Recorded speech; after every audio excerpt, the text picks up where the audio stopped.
श्री ज्योतिष आरोग्यम प्रशिक्षण संस्थान से उमेश कश्यप का आप समस्त ज्योतिष प्रेमियों को नमस्कार है, प्रणाम। दोस्तों, आज मैं आपको बताऊंगा, संक्षेप में बताना है वैसे तो, शनि का बहुत ही विस्तार पूर्वक वर्णन तो बहुत कम समय में नहीं कर पाना, असंभव सा है। एक शनि बहुत बड़ा टॉपिक है जिसका वर्णन एक छोटे से समय में 10-15 मिनट के समय में कर पाना बहुत असंभव सा है।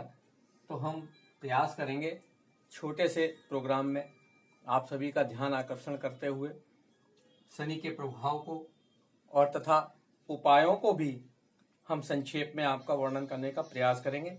इसके छोटे से 8-9 उपाय आपको बताएंगे जो बहुत ही प्रभावशाली हैं। कृपया उनको अपनाने का प्रयास करें। धन्यवाद। शनि, हम आपको यहाँ पे काल पुरुष की कुंडली से समझाने का प्रयास कर रहे हैं। कुंडली बना रहा हूँ। मेष राशि की कुंडली होती है काल पुरुष की 3, तो इससे हम समझाने का प्रयास करेंगे। जो एक सबसे सिंपल और सार्वभौमिक कुंडली होती है। इसमें मेष राशि हमारे लग्न में आता है और शनि की राशि 10वां भाव और एकादशम मतलब 11वां भाव ये कहलाता है। मकर राशि और कुंभ राशि, इस तरह से ये वर्णित है काल पुरुष की कुंडली। यहाँ पर शनि का प्रभाव 10 और 11 मतलब मकर और कुंभ राशि में होता है। ये हमारा कर्म भाव है, ये आय भाव है। इस प्रकार से हम कह सकते हैं शनि का प्रभाव हमारे कहाँ कहाँ होता है। शनि का अधिकार हमारा कर्म पर है, आयु पर है। आयु यहाँ पर शनि अगर उपस्थित होगा, ये कारक भाव कहलाता है इनका, शनि देव का।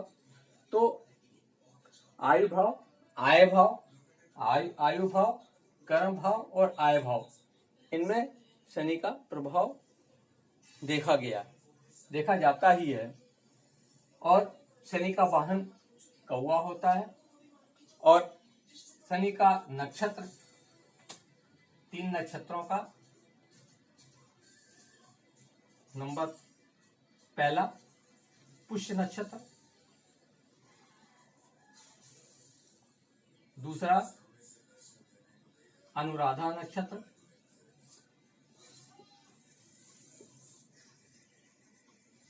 ये नक्षत्र होते हैं, ये शनि के नक्षत्र ही कहलाते हैं। और तीसरा उत्तरा भाद्रपद, उत्तरा भाद्रपद, ये 3 नक्षत्र शनि के प्रभावशाली नक्षत्रों में गणना की जाती है। और इनका शनि का हम सांसारिक या सामाजिक बंधनों में शनि का प्रभाव देखते हैं चाचा जी में, पैतृक संपत्ति में और आलसपन में। जो ज्यादा अगर शनि का प्रभाव खराब बुरा प्रभाव है तो नौकरी में तकलीफ होगी, बार बार नौकरी छूटेगी और मेहनत अधिक करना पड़ेगा, धन कम मात्रा में उपलब्ध होगा और इसी प्रकार से दुख असीमित, प्रतिदिन दुखों का आभास होता ही रहेगा और हमें धन की कमियां महसूस होंगी, बीमारियां आए गवाए होते रहेंगे तथा अपनों से विक्षोभ भी शनि करवाता है। अतः हम यहाँ पर ऋण दिन पर दिन ऋण बढ़ता रहेगा, बार बार ऋण लेना पड़ सकता है और बीमारियां भी आ सकती हैं, शत्रु भी आपके बढ़ते रहेंगे। शत्रु बार बार ऐसे उपद्रव करेंगे जिससे आपको दिन प्रतिदिन तकलीफें बढ़ती रहें और परेशानियां कम नहीं होने का नाम ले लेते हैं। इसी प्रकार से शनि हमारे शरीर में भी पीड़ा उत्पन्न करता रहता है। शनि पीड़ा किस प्रकार से उत्पन्न करता है, आइए हम उसको थोड़ा समझाने का प्रयास करते हैं। शनि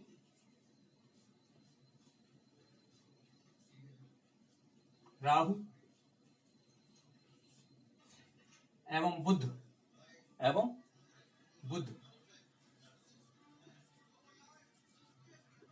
ये वात जनित परेशानियां उत्पन्न करते हैं।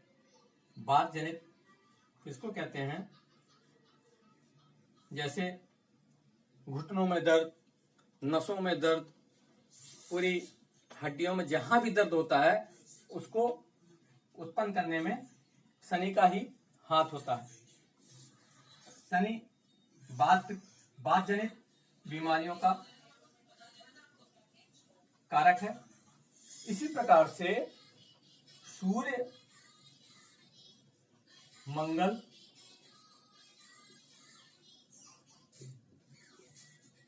और केतु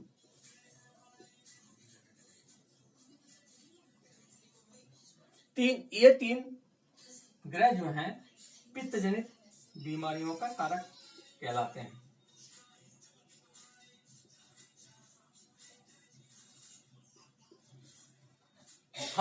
हम इस प्रकार से इसको अपनी कुंडली में भी अध्ययन कर सकते हैं। जो पित्त जनित जो परेशानियां हैं, तकलीफ हैं, वो हमें नाड़ी द्वारा प्रदर्शित हो जाती है। कुंडली में नाड़ी मध्य नाड़ी द्वारा ये संकेतिक होती है। इससे संकेत मिल जाता है हमारा शरीर किस तरह का संरचना है इसकी। तो हम मध्य नाड़ी द्वारा समझ सकते हैं कि हमारा शरीर भौतिक पिंड पित्त की मात्रा अधिकाय है। इसी तरह से हमने आपको शायद बात में नहीं बताया, बात का नाड़ी है, बात की आदि। यदि आपकी नाड़ी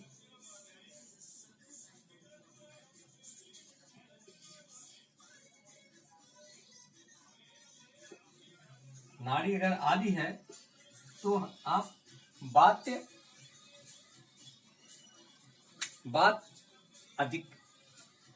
अधिकता आपके शरीर में बात की अधिक होगी, ज्यादा होगी। इसी प्रकार से यदि गुरु,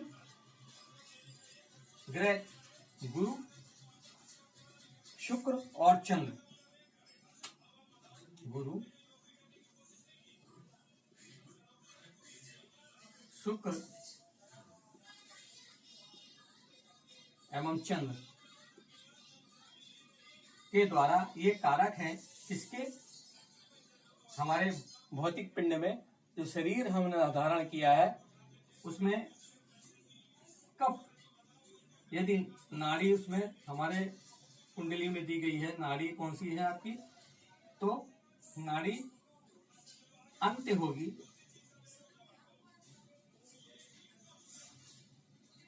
तो ये हमारी कफ जनित प्रणाली को उग्र कर देती है, जिससे हमारा कफ वर्धन अधिक हो जाता है शरीर में और हमें नजला, जुकाम, खांसी इत्यादि की पीड़ा सताती रहती है। इसी प्रकार से हम आगे आपको समझाने का प्रयास करेंगे कि हमें शनि किस प्रकार से वायु का निर्धारण करता है। हमारे शरीर में वायु की मात्रा कौन सी अधिक हो जाएगी तो हमें कौन सी प्रॉब्लम हो सकती है। वायु 5 प्रकार की होती हैं। व्यान वायु,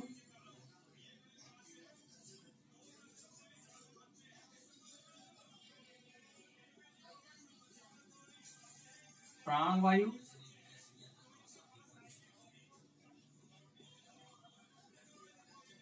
अपान वायु,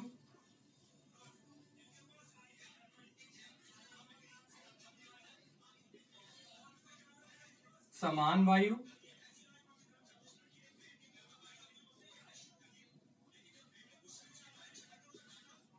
और उदान वायु।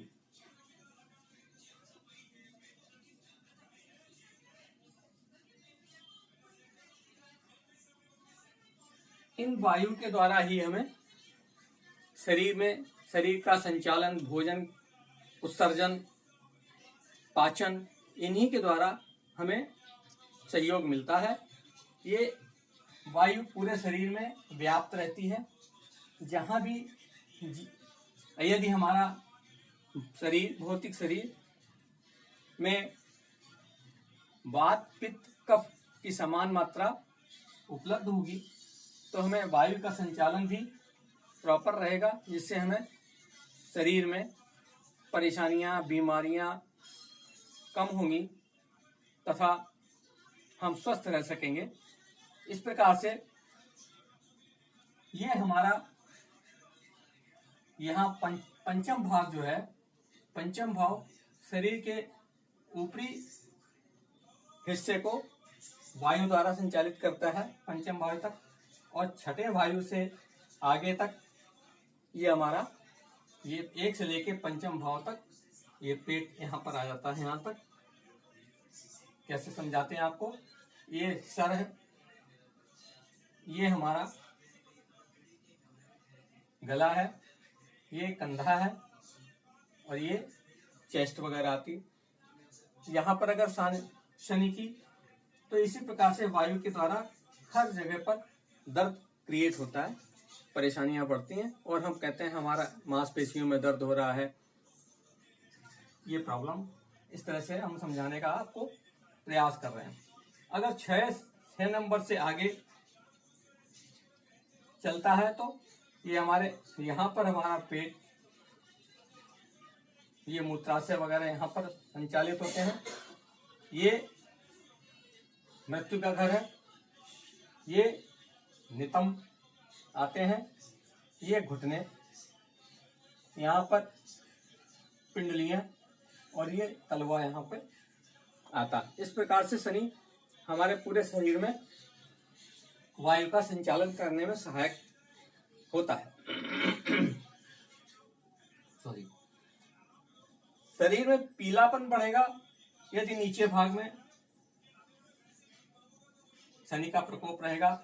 अगर यदि शनि बुरे प्रभाव दे रहा है और 6 के आगे चल रहा है तो ये नाखूनों में पीलापन, हाथ पांव के नाखूनों में पीलापन आएगा,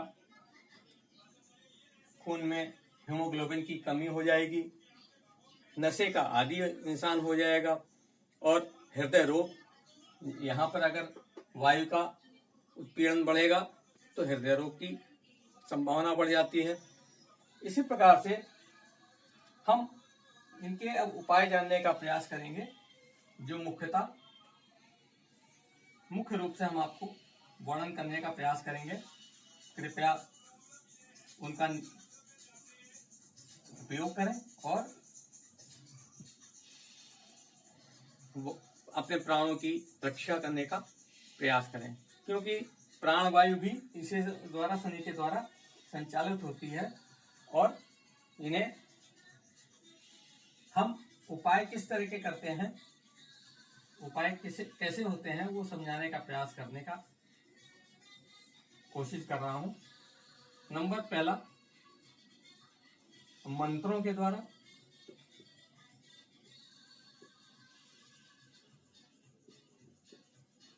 ये उपाय किए जाते हैं।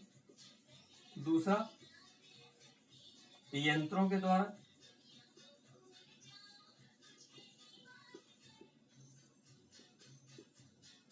और तीसरा, दान के द्वारा।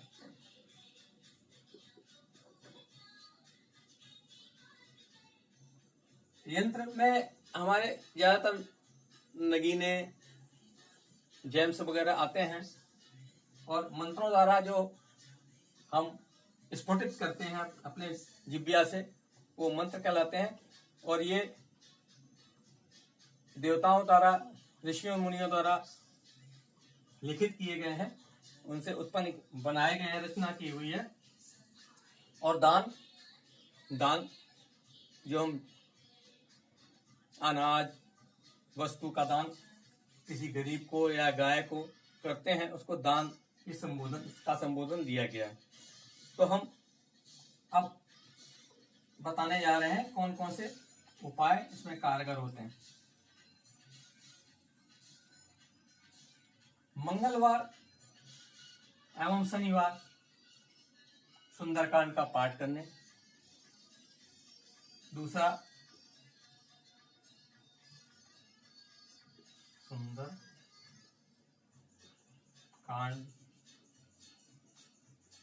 सुंदरकांड का पाठ अगर करेंगे तो हम बहुत ही परेशानियों से बच पाएंगे तथा हमारा शरीर पुनः नया जीवन प्राप्त करेगा। सुंदरकांड में हम जो संभावित इस संपुट का वर्णन करते हैं, अगर आप जो भी संपुट होता है उसको, संपुट क्या होता है उसको समझाने का प्रयास करेंगे। संपुट जैसे हम दीन दयाल बिरद संभारी, हरहु नाथ मम संकट भारी, इसी प्रकार से यदि अगर आपका रोजाना का संपुट ये है तो इस स्पेशल केस में आप अपना संपुट चेंज कर लें। कवन सो काज कठिन जग माही, जो नहीं होए तात तुम पाई। ये श्री हनुमान जी को उत्तेजित करने के लिए एक चैलेंजिंग स्वर में कहा गया, चैलेंजिंग स्वर में, कि ऐसा कौन सा काम है प्रभु जो आपके नाम स्मरण से दूर नहीं हो सकता, अतः मेरा कष्ट दूर करें। तो संपुट अवश्य चेंज कर लें, क्योंकि वो रोजाने का संपुट है, थोड़ा स्पेशल होना चाहिए। दूसरा, सात्विक आहार,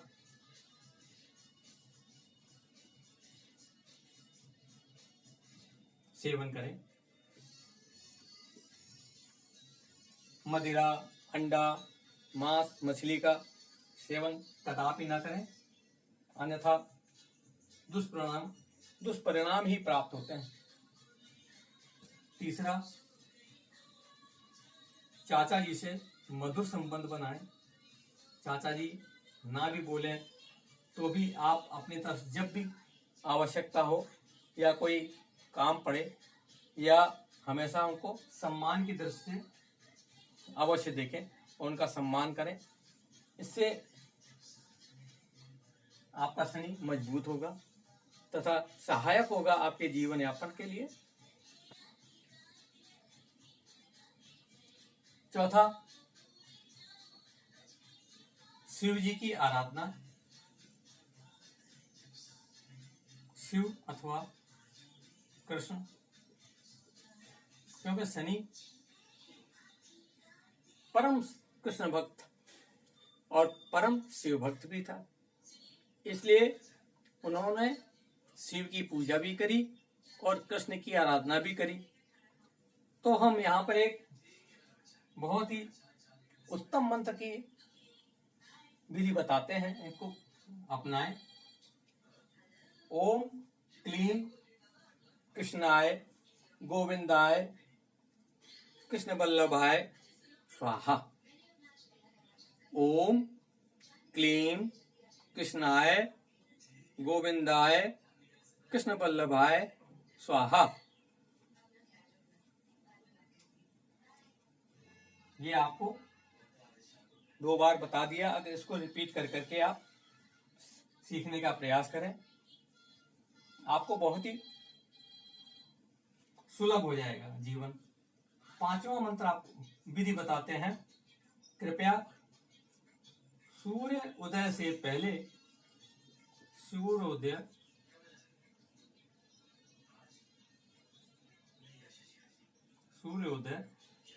के पूर्व जागना।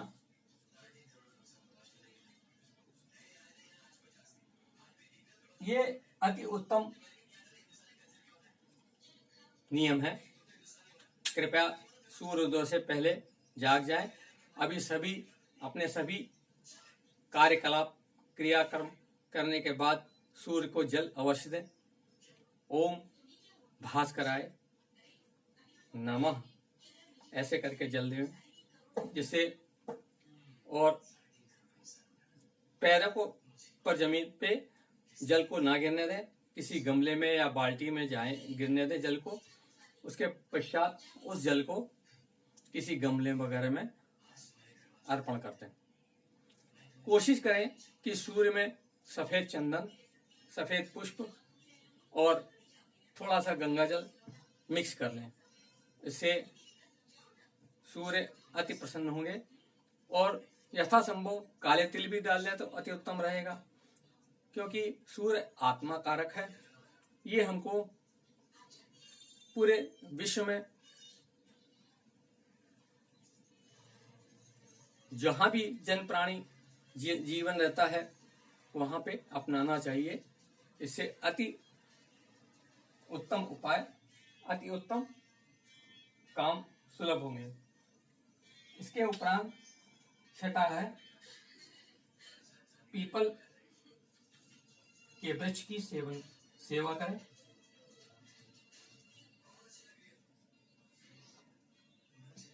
ये सेवा करें क्योंकि पीपल के वृक्ष में शास्त्रों में लिखा हुआ है सभी देवी देवता का निवास होता है और वो हमारी वहाँ लक्ष्मी जी का भी वास होता है।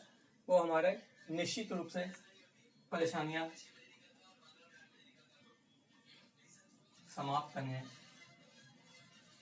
और जीवन को सुलभता से चलाने का आशीर्वाद प्रदान करेंगे। इसी प्रकार से सातवां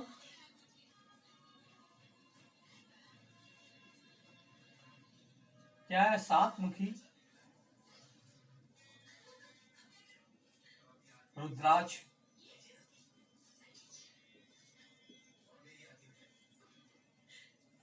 की माला पहन सकते हैं, अथवा कम से कम एक नग उसका प्राण प्रतिष्ठा करने के बाद शनिवार को लाल धागे में धारण करें। लोग क्या करते हैं, काले धागे में इसका धारण करते हैं, काले धागे में बांधकर, जो अशुभ है। इसका बीज मंत्र है ओम